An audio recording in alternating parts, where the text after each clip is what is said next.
Two presentations discussion. One is a Hugging Face representative that talks about training a large language model specifically for code. She's the lead on Starcoder, which is there's a technical report on Archive about this. So this is a large language model that is specifically trained for code generation, so competitor to Copilot. The other presentation is a Berkeley professor that talks about how to detect deepfakes. Both are very technical, very interesting, lots of insight into specific engineering practices. And before I go into the discussion, just a couple more words about Nvidia, earnings call Nvidia. I think there's three things that I find interesting about the call. Number one, there is a fundamental shift away from von Neumann architecture towards a new type of compute. This is Jensen Huang's words. We used to have instructions, and now we have something else. It was encompassed in Software 2.0 by Karpati a couple of years ago, more than a couple actually, maybe 5-6 years ago. But the idea is that you don't send instructions to computers, but you create algorithms that that use the data to train them and then deliver the instruction that way. The second is the sovereign AI, and third is the the proliferation of robotics and full self-driving and things along those lines, multimodal models in general, which will be very interesting also for us at Orange Capital Partners. This is Nothing Wrong podcast. It's May 23rd, 2024. This is Krim Delco. For the data fund is up 10 basis points. The market is down 60 basis points. For the year, we are down 13.5%. The market is up 11%, underperforming by 24.5%. So again, let's start with Nvidia and then discuss the two presentations. Nvidia's earnings call yesterday was impressive in many ways. I think, in my opinion, the risk to Nvidia is to the upside. And the reason risk in a neutral way, risk just means uncertainty or hard to grasp, difficult to analyze type of situation. The reason the risk is to the upside is that the magnitude of the shift in compute is not really sinking in, which is totally understandable. You can't sit somewhere in New York or Hamburg or Singapore and understand this if you're not really at the pulse of what's going on. I mean, the two presentations I am going to talk about today, they're both in the realm of generative AI. One is code generation, the other is deepfakes. So the generation of deepfakes and then the detection of deepfakes. And both of these have very similar commonalities, which is in principle, they're both generative AI driven type software projects. And what that means is that you have a whole different type of compute architecture and compute goal in mind. And what I mean with that is, and what Jensen means with that, I mean, this is my interpretation of Jensen's words, is that you used to have instructions, right? You had, there's a transaction, I buy something on Amazon. That's a transaction that the computer gets an instruction, credit this account, debit that account, send a product to this part of the warehouse, and so on and so forth. Those are transactions, and they are data driven. Of course, it's data that is generated by the system, but the system itself, the blood of the system, is software that is driven by instructions. This new architecture, this generative AI, is different. Here you have a model which gets as input data and outputs intelligence. Now, intelligence, of course, is a big word. What I mean with it, my working assumption with intelligence is a way to get something done. So whether that is detect a deepfake, whether that is drive from A to B, whether that is create a video, whether that is um, learn something from a video, uh, solve a problem, solve a problem. So data in, intelligence out. So this is a fundamental shift in compute. It's not fully there yet, of course. Of course, we're not changing the complete compute infrastructure from one day to the other, but it's in the process of changing. Nvidia is the market leader. The reason Nvidia is doing so well is because they have a monopoly in a growing market, and they're the cost leader, which is almost the same thing. The reason they have a monopoly is because they're a cost leader. So they deliver the lowest amount of dollar per token or lowest amount of energy per token. Now, this whole model is predicated on scale. That's absolutely and unequivocally important. If there is a shift in the way, let's say, industry trains models, let's say if we don't want to go for scale, if we for some reason decide to scale down, have a lot less power, a lot less smaller models, maybe more intelligent models, or things like that Hinton and Jan LeCun are working on, which is trying to get more intelligence into the algorithms and therefore use less data, make more sense out of less data. All of these things are anathema to the growth model of Nvidia. Nvidia is driven by scale.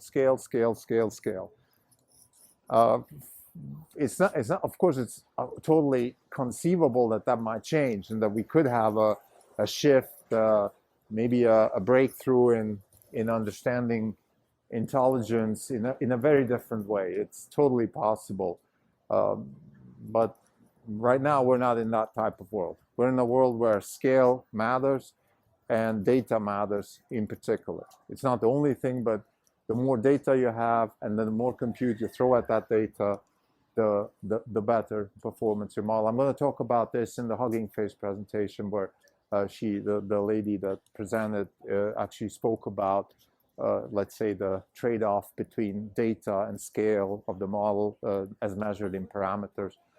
There's the Chinchilla model, which gives you kind of a relationship between size and data size and things like that.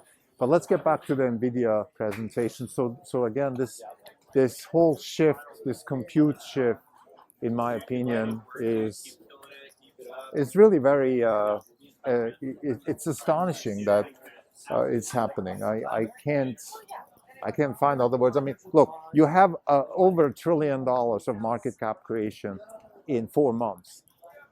You don't need, that explains everything, right? This has never happened before. The speed and the amount by which Nvidia has generated wealth is unprecedented in the history of humanity. And that's because we are at an unprecedented point in time where intelligence is generated at a speed and scale that just has never happened before.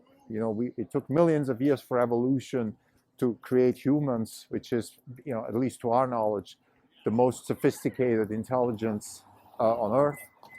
And we are creating intelligence at scale and a speed that is, again, it's unprecedented. And Nvidia is taking full advantage of that as the cost leader in the factory of intelligence. The second point I wanted to make, other than the big change in the compute stack, is the sovereign AI. I want to think about this a little bit more. What does that actually mean? So the way Jensen is formulating it is that you have data is the resource of a country, and then you have the model, the factory, the AI factory is sort of the factory, and like every country has an airport, every country has a stock market, every country has a Supreme Court, things like that. Every country wants to have its own large language model. That's kind of where things are going, and whether that has been driven by Nvidia or whether that has been coming from the countries themselves, it doesn't really matter, in my opinion. It's there. I think it's going to be a multi-billion-dollar, probably much bigger than multi-billion-dollar business for Nvidia, because once you have a rat race like this, and once you have, and you have about. So think about it this way: like Nvidia is is the only company in the world that can sell nuclear bombs, and everybody wants to have it, and there's no anti-proliferation. Everybody's going to want to have it. Like large, and this new form of generative AI is the kind of intelligence that is, in my opinion, the business equivalent of a nuclear bomb, right? So, and what I mean with that is not in a destructive way, not that you can nuke your neighbor or something. It's just that the amount of power it gives you, the amount of sovereignty and security, that's what the sovereign AI to me looks like. So it's much bigger.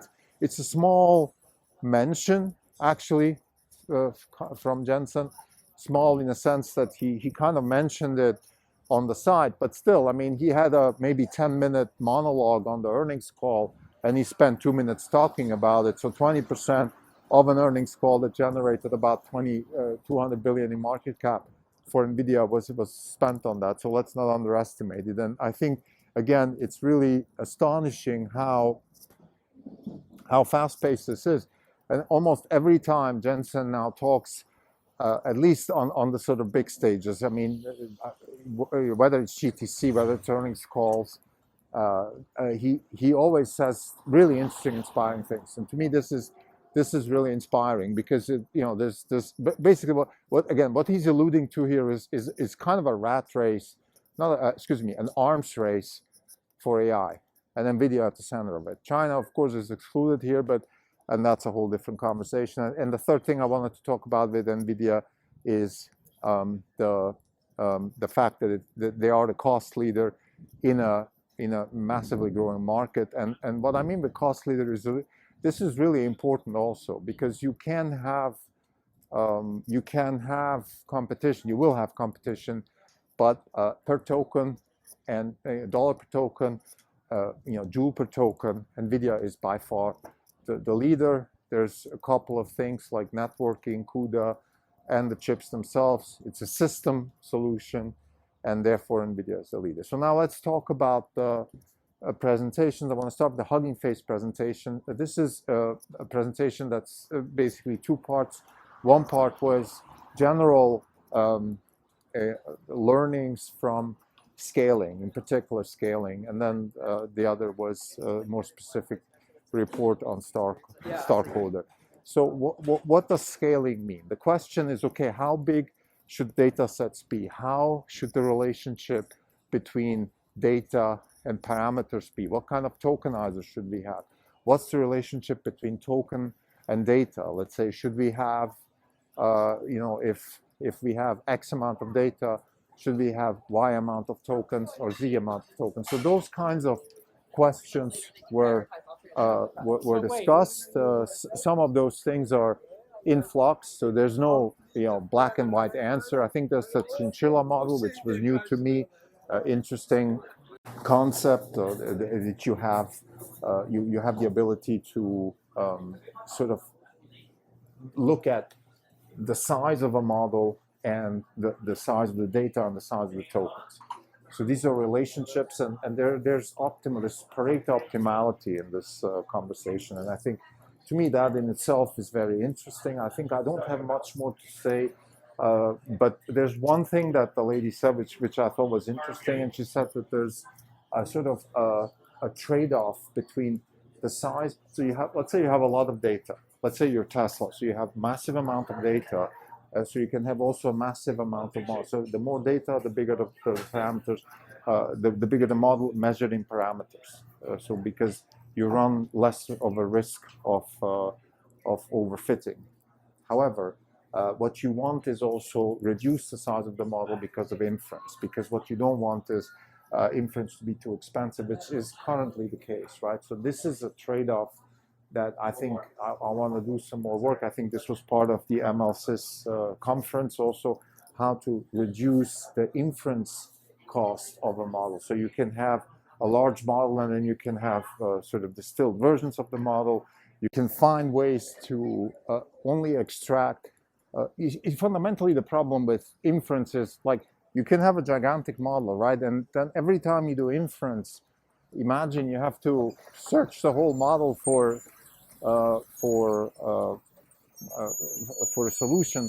That can be very expensive. Like if you want to use sort of a convolutional neural net type architecture and you learn masks for certain tasks, and then every time you do you query the model, you basically create a mask, and then that mask goes and searches for the best possible match. So this would be very expensive, and you have to find ways to accelerate inference. And I think that's what Musk said in the earnings call. He said, we are by far the best at inference. So this is something we at Orange Capital Partners want to work on a little bit more detail. That's why we went to ML-Sys. And I think ML-Sys was instrumental in that. There's definitely a lot of interesting ideas in terms of how to accelerate inference, whether it's through hardware, whether it's through software, whether it's both. And it's certainly a field that will grow, because I think the way I see this development is that we're going to have ever larger models, but we have to find ways to do more efficient inference, right? What is inference? Inference is query the model, find, get answers from the model that are rapidly generated and that are also generated at low cost.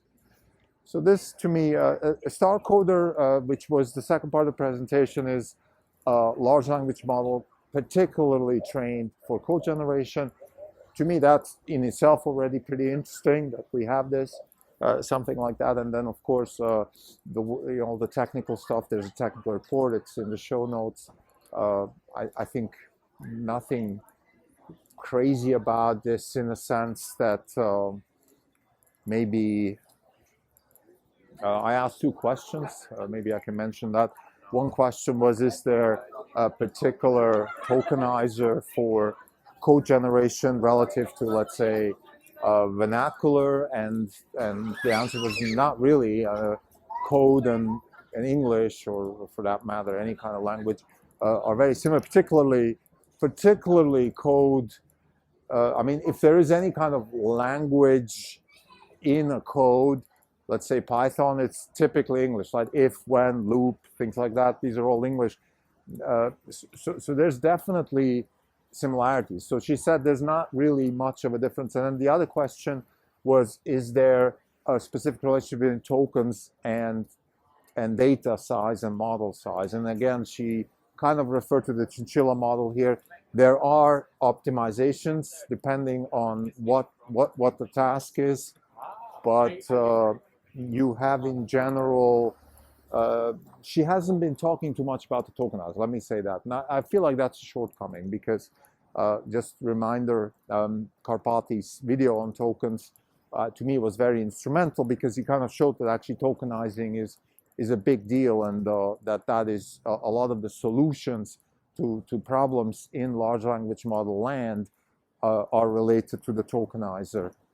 She said another interesting thing, which was on the synthetic data front, that what they found is that you can actually take a data set 4x, meaning create 4 times more data with the same data, basically have the same data set 4 times duplicated, and then train them all to get better performance, which to me it's an interesting comment. I would have to think a little bit more deeper about what that actually means. Let me now go to the next presentation, which was by a Berkeley professor. Again, names are in the show notes. He has been working on deepfakes, so generative videos and images particularly, and then detecting those. And I think the most interesting part of that presentation was the way he's detecting deepfakes. So what does it mean to detect a deepfake? It just means that you have a picture and you have a methodology to show that that picture is real. It was taken for real. So a picture of Donald Trump was taken yesterday. He was on the beach with a friend playing golf. That's a real picture. That's not a fake. This is the goal of detecting deepfakes. And the way he does it is with geometry. He's using vantage points for that. And the reason that works right now is because deepfakes, meaning pictures that haven't been taken but have been generated by whether it's GANs or other more sophisticated technologies like diffusion, they don't understand vantage points. They haven't been trained on this. They don't understand geometry. They don't understand three-dimensional relationships. They understand them statistically, but this is kind of like, I guess what this means is maybe a similarity would be a model that understands the batting average of a baseball player, but the model actually can't, bat itself. So it's something along those lines. So I found that very interesting that, the way you beat statistical reproductions of reality is by using something that reality is very unique, which is three-dimensional geometry. He was further talking about a potential hardware-based solution to detecting deepfakes. And this goes back, in my opinion, this goes way back to the Byzantine Generals problem. Right? This is, detecting fake anything in computer science is the canonical, what's the word? Excuse me, a Byzantine Generals problem. What does it mean? It means that we have a message which has been sent to you, and now you have two questions. One is does the message come from the person that I think it comes from? And second, is the message real? These are the two fundamental questions. So you're looking at a picture of Donald Trump participating in a pro-Gaza demonstration. Number one, you want to know whether the picture comes from the New York Times, as maybe the caption says. And second, you want to know if the picture is real. So those are the two questions. And the answer to the question can be found in solutions to the Byzantine Generals problem, which is, in a nutshell, you find ways cryptographically to encode that the picture was taken. Let's say you could have a timestamp, GPS stamp. You could have specific servers with a log stamp that belong to, let's say, the New York Times, and cryptographically verified that those servers are part of the New York Times server farm. This could be done by New York Times, it could be done by AWS or whatever. So there's those kinds of ideas have been discussed. Again, this is, look, on a tangent here, why are we attending these types of seminars? I think, number one, it's interesting and inspiring, just simply being exposed to smart people. Second, we might actually learn something. And third, we might actually be able to implement something in our daily business, which is to invest in fundamentally new concepts and engineering practices with large impact. So to summarize the two presentations, I think the Hugging Face presentation was about size and trade-offs of parameter size, data size, token size in large language models, code generation models, and then the other presentation was about deepfakes and the detection of deepfakes, which can be done with geometry or with cryptographic solutions. Thank you.